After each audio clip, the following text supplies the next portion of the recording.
In this news article in Health 24, a very important question is asked. And if you look at the article, and I want you to read this article in detail, you will see, if you look between the lines, that the question that they ask is going to be answered so differently by different people. And this is where the problem lies right now. And the headline reads, face masks will continue to be part of our lives. So a statement is made, not a question is asked. It says face masks will continue to be part of our lives. But do they work? Question mark. What the science tells us. And this article is attempting to prove the efficacy of face masks. But if you look at the evidence provided, you can decide for yourself how efficient face masks are, and then decide for yourself whether it's worth the effort of enforcing and taking people's civil liberties away. And in the sub-headlines, it reads, people in SA are required to continue wearing masks in indoor public spaces. The last video I did speaks about Joe Fala being a midnight special and bringing out health regulations at the last minute, just before everything was supposed to expire. And and then scientific evidence indicates that fabric and medical masks effectively reduce COVID-19 transmission. This is a statement they make. If you go into the article, I will dissect that for you and show how this statement can be challenged.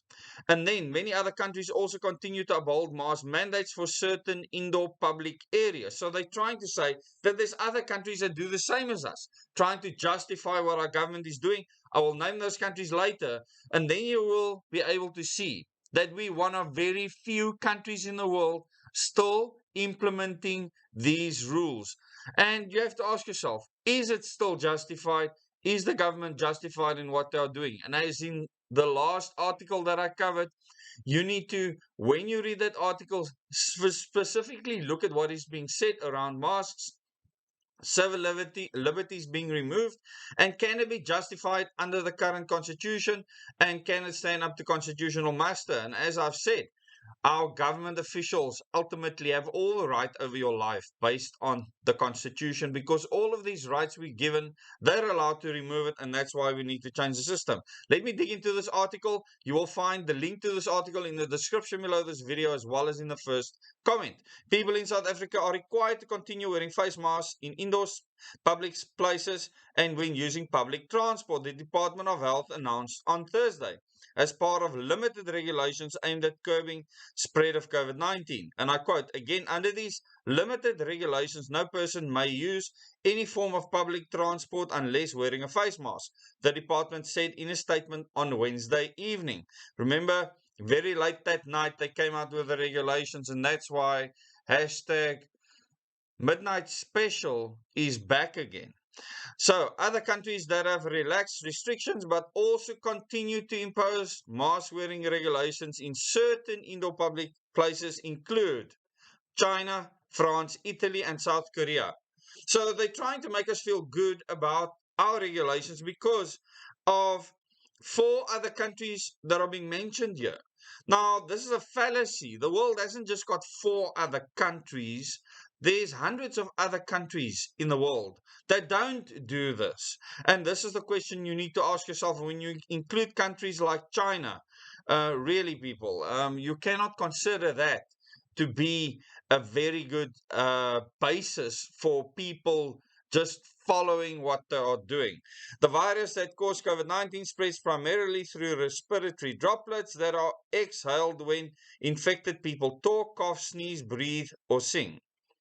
Breathe. I like the fact that they use the word breathe here, because later on you will see how this becomes problematic, because the virus can be carried in the vapor in your breath, not just per droplets. But let me continue.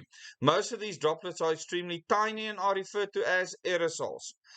Although larger exhaled droplets fall to the ground quickly, aerosols can remain suspended in the air for long periods. Like when I'm breathing right now, I can feel water vapor on my hand. That water vapor can contain viral content, and does contain viral content that goes everywhere. Even if you're wearing a mask, it can still spread everywhere. So this article is talking about the efficacy of masks reducing the chances of infecting other people. Although people are tired of masking up, which they have been doing for 2 years now in South Africa. Growing evidence indicates that masks are valuable.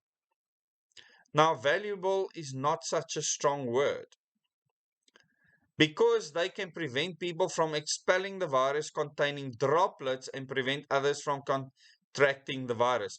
Now, a droplet you can stop with a mask. If you are coughing or sneezing and you're wearing a mask, it can certainly stop larger droplets from passing through. And obviously, droplets can hold higher viral loads than the vapor in your normal breath. Although people are tired of masking up, which they have been doing for 2 years, growing evidence indicates that masks are valuable. Now, they need to come up with more than valuable to pass constitutional muster, because there's a lot of other valuable things out there that aren't protected in this way. We take a look at the findings of some high quality studies that were published in peer-reviewed journals. And I want you to look at the percentages here, because that is where you have to decide for yourself. That News 24 considers this, or Health 24 considers this to be peer-reviewed scientific studies. So you need to decide for yourself whether you think our government should still impose on you what they are doing based on these studies. And I'll get to the percentages now in two of these studies with regards to medical surgical masks and then normal cloth masks. A large um, a a large randomized control trial last year found that wearing a surgical mask over the nose and mouth was effective at curbing the spread of the virus. Now, that's a broad statement. You have to say, how much of a difference does it make? All of us can walk around to wear masks to prevent us from inhaling dust into our lungs. How much benefit does it give us versus the health effects, the bad side effects of wearing masks, which has also been published in medical journals, things such as people getting headaches, bad skin acne, and many other things. In the study, researchers at Stanford Medicine and Yale University enrolled nearly 350,000 people from Bangladeshi villages. Why don't they do it in their own countries in the US? I always wonder. And tested mask wearing effects over an 8-week period. Participants who were given surgical masks were about 11% less likely to develop COVID-19. 11%. So 89% of them would still contract COVID-19 based on the study. So you have to ask yourself, is 11%, does it justify mask wearing? And that's what the government needs to be challenged on. So I want you to really understand what is being said here. It's easy to say it reduces. Does it justify having a public statement that forces you to wear masks in public? And that's the question you need to ask government. I'm not going to answer that for you, because on YouTube I will get in trouble for giving any medical advice, and I'm not a medical professional, so I'll keep my advice to myself. And I quote, "We now have evidence that mask promotion increases the use of face covering and prevents that mask promotion increases the use of face coverings and prevents the spread of COVID-19. Stephen Luby, professor of medicine at Stanford University, said in a news release." So that might be true. What he's not saying there is that it only makes 11% difference. Is that justified? Should we all drive around in cars that look like tanks so that car accidents don't happen? These are decisions that people have to make. We drive on roads every single day. I can carry on and on this topic ad nauseum. What about cloth masks, the next part of the study? Lab tests from the above study showed that surgical masks had a better filtration ability than cloth masks. I think that's an obvious conclusion, but that doesn't mean cloth masks have no benefit at all. Very random, broad statement. Some quality studies have indicated that cloth masks, which are used by most people worldwide, can reduce the spread of respiratory viruses such as SARS-CoV-2. So should we wear cloth masks now for flu, for common cold, for influenza and everything else as well? Why hasn't the world asked us to wear masks for all of those things? Why was it not considered necessary? And these are the questions that actually needs to be asked at this stage. So I'm not telling them that they shouldn't include masks for this, but then they should include masks for TB and for all the other things that are out there. But they have not done that, and we have to ask ourselves why. So the authors of a separate 2020 study noted the filtration effectiveness of cloth masks is generally lower than that of medical masks and respirators. However, cloth masks may provide some protection if well designed and used correctly. So our President Cyril Ramaphosa has asked for us to wear at least cloth masks, okay? That is the regulations. And this is what's now included in the new health bill, which has now become a law. And if you watch the last video and you read the article, you will see how that becomes problematic with regards to our constitution and how the process was followed. And there's many lawsuits following on that at the moment. So he says here, cloth masks may provide some protection if well designed and used correctly.